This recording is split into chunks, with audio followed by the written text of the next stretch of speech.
الحمد لله رب العالمين الصلاة والسلام على خاتم النبيين وعلى آله وصحبه أجمعين أما بعد فأعوذ بالله من الشيطان الرجيم بسم الله الرحمن الرحيم قال الله تعالى في سورة إبراهيم ربنا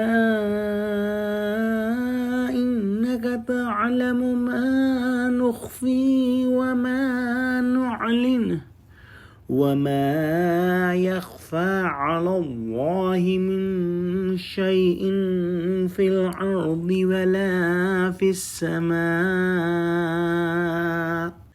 الحمد لله الذي وهب لي على الكبر إسماعيل وإسحاق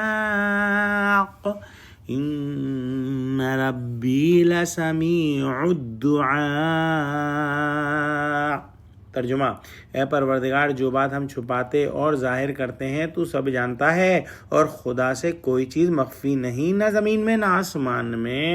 خدا کا شکر ہے جس نے مجھ کو بڑی عمر میں اسماعیل اور اسحاق بخشے، بے شک میرا پروردگار سننے والا ہے۔ یعنی زمین و آسمان کی کوئی چیز اللہ سبحانہ و تعالیٰ سے پوشیدہ نہیں، پھر ہمارا ظاہر و باطن کیسے مخفی رہ سکتا ہے؟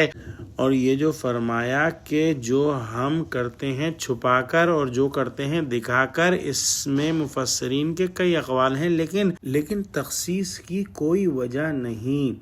الفاظ عام ہیں جو سب کھلی چھپی چیزوں کو شامل ہیں۔ حضرت شاہ صاحب نے فرمایا کہ ظاہر میں دعا کی سب اولاد کے واسطے، اور دل میں دعا منظور تھی پیغمبر آخر الزماں کی۔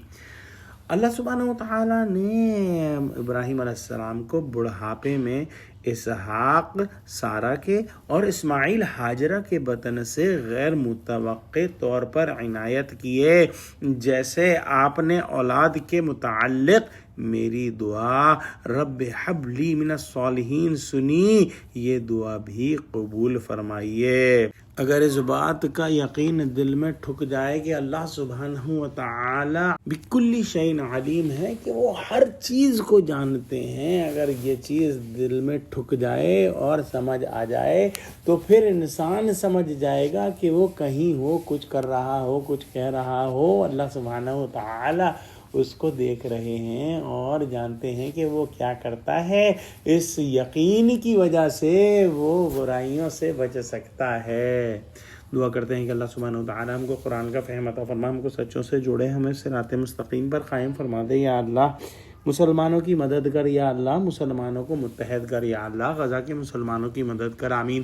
وآخر دعوانا الحمد للہ رب العالمین، والسلام علیکم ورحمۃ اللہ وبرکاتہ۔